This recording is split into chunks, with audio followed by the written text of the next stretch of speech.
Good morning guys! Happy Monday! Wala pang 5:30 a.m. Pero bumangon na ako kasi naiihina ako guys. Kailangan ko na gumising. Plus maaga yung mga bata ngayon dahil may flag ceremony din daw sila. Kaya kailangan mas mabilis kumilos ngayon dahil dapat before 6:30 nasa school na ang mga bata. Maayos yung bahay, maayos yung kitchen. Dahil bago umakyat kagabi, nagligpit naman ako dito. Plus kahapon, Sunday, di naman kami umalis sa bahay and gumawa rin ako ng mga house chores na kailangang matapos. And Monday is laundry day guys, kaya maglalaba ako mamaya. So, ayan na guys. Magpe-prep na ako ng baon nila. Kailangan kong matapos ng maaga. See you later. Tapos na ako mag-prep ng baon nila guys. And leftover lang namin to na curry. Hindi na ako nagluto ng iba pa kasi may leftover. Kailangan maubos na yung nasa rep. Nung weekend kasi hindi naman namin nakain tong mga leftover namin. Sakto rin naman, dapat mag-bake sushi talaga ako kahapon. Kaso, walang cucumber dun sa binibilang ko ng gulay. And para maubusin ng laman ng rep, leftover muna. And I'm sure naman na gustong-gusto nila tong curry. Marami kasi naluto kong curry last time. And si Kyle naman, nagpa-slice siya ng cake. Dalawang slice to. Hindi ko na hiniwa pa sa gitna. Magbabaon daw siya ng carrot cake. Pero sabi ko, kainin niya kagad kasi may cream cheese frosting yan. Dapat pagkatingin ng school, kainin na din niya. Ayan ang baon natin for today, guys. Happy Monday! Yan yung mga pinaggawan ko. Nandiyan pa sa may gilid.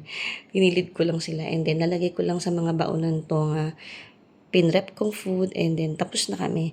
5:42 pa lang ang aga ko nakatapos. So, hintayin ko na lang silang bumaba and aayusan ng mga buhok. Sinusuklayan ko ng buhok silang tatlo. Plus yung mga girls, lahat naman sila actually, chinecheck ko kung maayos yung damit and all bago sila lumalabas ng pinto. Nakapasok na yung mga bata, pero si daddy nandito pa. Maagang pumasok na yung mga bata. 6:20 pa lang guys. And ito yung kwarto nung mga bata. Nilipat ko pala yung salamin dito sa kanila kasi sila yung mas kailangan nito every single day pa nagpe-prep yung mga bata. And tulog pa si daddy kasi sa morning kaya mag-istorbo lang nila kaya dito ko lang nilagay. So ito yung mga kailangan nating lipitin dito. Yung mga unan di nabalik sa pwesto. And yung higaan nila, hindi nila naligpit.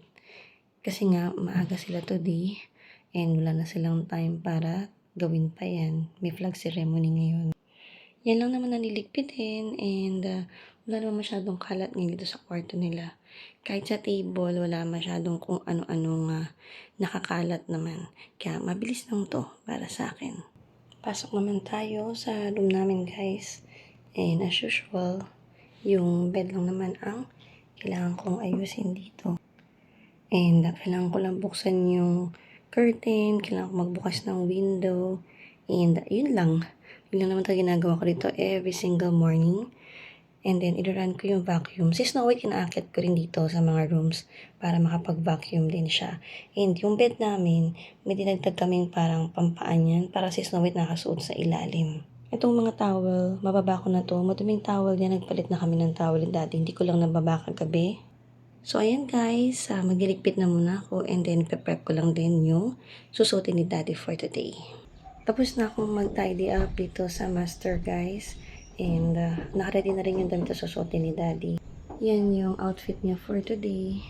And dito naman nakalagay yung pants niya, tsaka yung underwear and socks and all na kailangan niya. Maayos na rin yung bed. Saglit lang naman talaga sa akin ligpitin yan. Tinatanggal ko lahat yan na pinapagpag ko yung comforter, yung bedsheet. Yun ang gusto ko talaga pag umaga, pagpag ulit lahat yan. Nakabukas na yung window. And kung makikita nyo, no, ang kulimlim. 6:48 pa lang naman. Maaga pa, pero ang kulimlim din ang panahon ngayon. Feeling ko maging maulan yung panahon ngayon. Mukhang hindi ko makakapag-walking for today, kaya hanap na lang ako ng pwede kong i-exercise sa YouTube. Sa umaga talaga, gusto ko lahat ng kwarto namin maayos na kaagad yung higaan. Kasi parang pag yung higaan magulo sa isang kwarto, ang gulo-gulo na ng buong kwarto. And kahit naman yung mga bata, sanay talaga sila na dapat ayos na yung bed nila. Yun nga lang sa mga instances na nagmamadali sila, naiiwan nila yun. And sinasabi ko naman talaga na iwanan na lang. So, hindi all the time guys, iniiwan nila yung higaan. responsible yung mga bata para gawin din yun. So, ayan na guys, ang master's bedroom. Pasok na rin tayo sa kids room guys. Tapos na rin akong maglikpit dito. Sobrang mabilis lang naman to. Yung bed nga lang pinakamahirap ng ayusin. Dahil konti lang naman yung iniwan nilang dapat ligpitin dito. Halos yung bed lang naman yung dapat ligpitin lang din talaga. And again, hindi ako ang laging gumagawa nito. Ngayon kasi maaga sila sobra, kaya sabi ko, iwan na din yung bed. And usually, ako yung nagliligpit dito sa mga days na alam kong busy sila at saka wala na silang time pag morning. Pwede rin naman na hindi ko ligpitin pag uwi nila, tsaka nila gagawin yan. Pero since may oras naman ako, ginagawa ko na rin siya. Pero sa mga days na sobrang busy ako, hindi ako umaabot na ayusin tong higaan nila. Pero sa ngayon, maluwag pa naman ang sked ko, kaya mag-aayos ko to. Since few minutes lang naman to ng oras ko, so pwede ko siyang gawin bago ko mag-sort ng laundry sa baba. Siyempre, ayoko rin naman tagang ako yung gumagawa nito dahil gusto kong turuan yung mga batang maging responsible. So, ayan na guys, ang kids' bedroom. Malapit na din mag-March. Niisip po by end of March, magpapalit na rin ako ng color scheme sa mga rooms para maiba naman yung vibe at saka feel dito sa bahay. Doon sa totoo lang, tuwang-tuwa pa ako sa color scheme sa ngayon. Though may isang buwan pa naman na ma-enjoy namin to. Tapos na rin ako mag-tidy up ito sa sala guys, ito sa baba, pati sa kitchen area. And nakapag-sort na rin ako ng laundry. Pero hindi pa nakapag-vacuum si Snow White, kaya ang dami pang hair sa sahig. Isasalang ko lang yung first load ng laundry, tapos papaandarin ko rin si Snow White para makapag-vacuum na siya. Siguro mga 3 salang ako ng laundry kasi maglalaba rin ako ng mga towels namin today. Sasama ko na rin yun sa mga lalabhan today. Nagbe-burn rin ako ng candle para maset na ang mood dito sa bahay.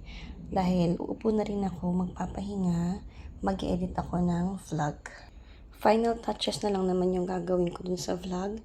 2 vlog na yung tatapos kong i-edit. Sinisipag tayo guys. Sana tuloy-tuloy talaga tong pagsisipag ko. And of course, dahil yan sa umit na pagtanggap niyo ulit sa akin sa pagbabalik ko sa YT. Thank you so much talaga dahil andyan pa din kayong lahat ay nag-aabang sa vlog ko. Kahit ang tagal kong nawala at kahit nasa ibang bahay na tayo guys. And sa mga nagtatanong kung babalik pa ba kami dun sa old house, hindi ko pa po alam ang sagot dyan. Time will tell guys kung babalik ba po kami doon. Hindi ko talaga alam sa ngayon. Alam ko na namimiss niyo yung kabilang bahay dahil talaga namang pinag-isipan namin maigi ni Daddy at talaga namang grabe ang ginawa kong pag-organize at pag-aayos doon para maging home siya para sa amin. Pero ganun talaga. Sa ngayon, dito muna kami sa rental home. Kaya wag niyo na muna akong tanungin sa ngayon, ha? Pero alam ko naman, curious lang naman kayo. Dahil talaga namang nakakatuwa naman yung bahay na yon. Dahil grabe naman talaga yung pag-iisip namin at saka yung effort na binuhos namin para pagandahin yung bahay namin na yun. Pero sa ngayon, ito muna yung organize natin, yung rental home. And tingnan natin kung paano ko to gagawa ng paraan dahil medyo mahirap kumilos dito ng mga gusto naming baguhin dahil rental nga lang siya. But of course, gagawin natin yung mga necessary na changes para maging komportable yan lahat at matawag din namin tong home. Sana nasagot ko na isa sa mga tanong ninyo na lagi nagpo-pop up sa comment section. And pagpasensyahan nyo na ang napakaingay na dog sa background ko. Ang cute talaga niya tuwing umaga. Hindi man to sinlaki ng isang bahay, pero I'm trying my best, I'm doing my best para maging mas organized din siya at maging functional para sa amin. And ito na yung laundry sa north ko. Magsasalang na ako guys and I'll see you all later. It's 12:07 PM na guys and tapos na akong magsampay ng first load of laundry. And sa background, marinig nyo na umaandar pa yung laundry machine ko kasi nakasalang na yung second load of laundry ko. 2 rack na kagad nilabas ko kasi itong mga jacket nila pinagdalaban ko mga leather kaya kailangan isampay ng mas maayos para matuyo agad. Towels muna yung sinalang ko and then after nun yung mga light colored clothes. Sana kasya pa na masalang ko yung light colored clothes para maubos ko lahat yung laundry today. And habang nagkasampay ako, naggawa na rin ako ng rice ko. 10 minutes kasi hintayin bago pwede kainin. Shirataki rice kasi ang kinakain ko guys. dahil medyo nagtatry tayong mag-diet. Curry din yung ulam ko and then nagprito lang ako ng sunny side up egg. Let's eat guys! It's 4:20 p.m. na guys and nagbihis na ako para sa pang-walking ko. So naka-pink shorts ako, tapos itong black na shirt. Malambot lang yung tela nito kaya hindi siya mainit po itong pang-walking. And then, naka-Nike pa rin akong shoes ko. Pero ang init pa sa labas sobra. Alam ko hindi pa ako makakapag-walking. May nakasalang pa rin akong sinaing. At saka yung laundry, siguro mga 30 minutes pa yon. Hihintayin ko matapos muna yon and then pag okay na, lalabas na ako. Mag-walking na ako. Hopefully maagang mawala yung araw para mas makapag-walking ako ng maaga and makarami tayo ng steps today. 4:47 na guys and kalalabas ko pa lang para mag-walking. Buti dumating na rin yung mga bata. So, nabilin ko na yung laundry. 20 minutes pa kasi yung laundry eh. And ayoko nang hintayin, matatagalan akong mag-walking lalo. Ayokong abutin ng dilim. Pero for sure, abutin man ako na madilim na. Walking na ako guys. Samahan niyo ako.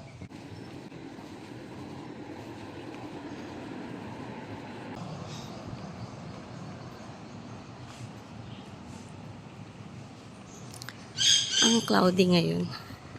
And makulimlim na. Hindi na mainit sa labas.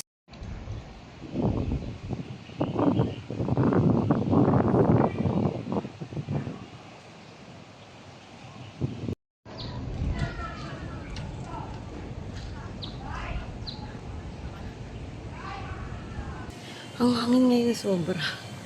Ang sarap maglakad. Hindi mainit. Tapos makulimlim. And ang hangin. Alam, dadaling ka ng hangin eh. Lalo na kanina. Sobrang lakas ng hangin.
At ayan na nga guys, lumabas si Haring Araw.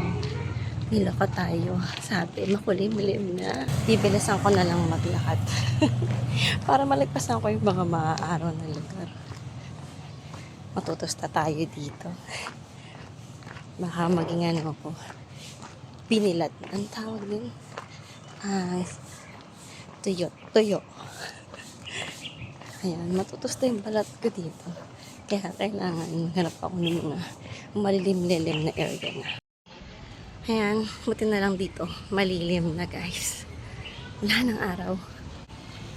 Pero yan sa harapan ko. Makikita nyo naman, oh. Pero ang gandang tingnan. Tingnan nyo naman ang sky. Ang ganda-gandang tingnan. Yun nga lang, may mga parteng ang sikat pa ng araw.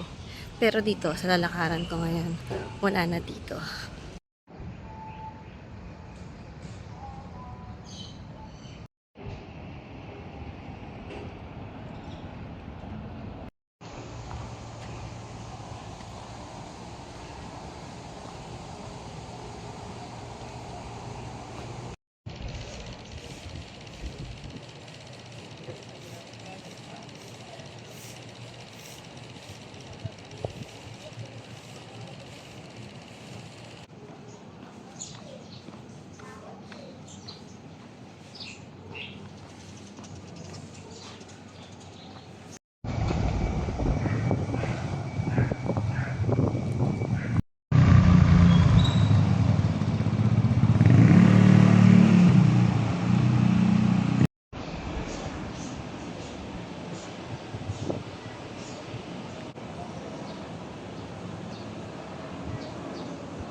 Nakakawala talaga ng pagod tuwing nakikita ko to.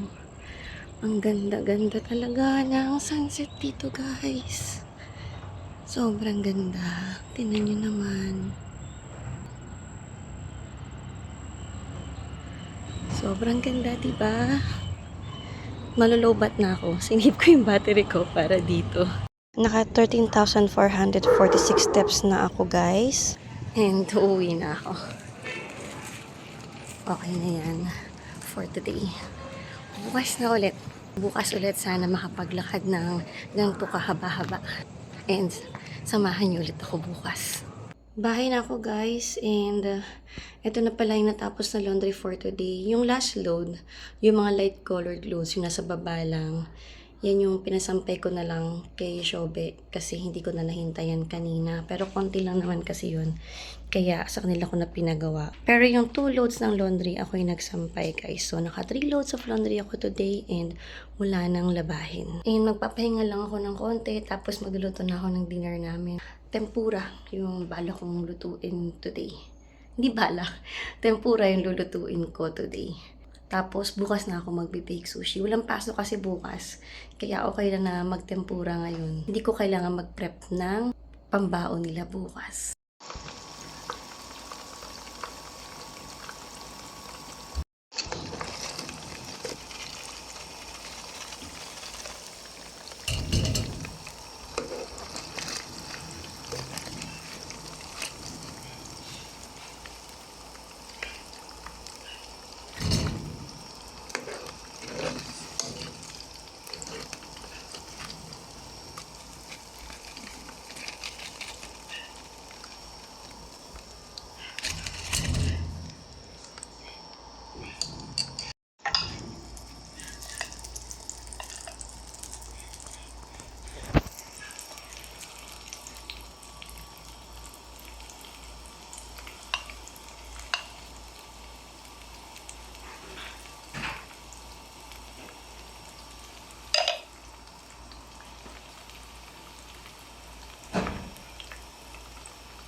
Five at a time lang yung pwede kong i-fry na tempura. And then, nakasala na akong 5. And then, meron na akong nalutong 5. Then, meron pang 10 na kailangan kong i-fry. And ito yung tempura butter ko. Nire-rep ko to kada may nasalang ako. Nilabas ko lang para mapakita sa inyo. And ayan ang setup ko dito pa nagluluto. Nasa dining table ako, guys. Kasi walang space pag dun sa mismo stove ako gagawa. Kaya dito ako nagluluto pag tempura yung ginagawa ko. Hinihintay ko lang itong malutong maigi para talagang crunchy yung tempura.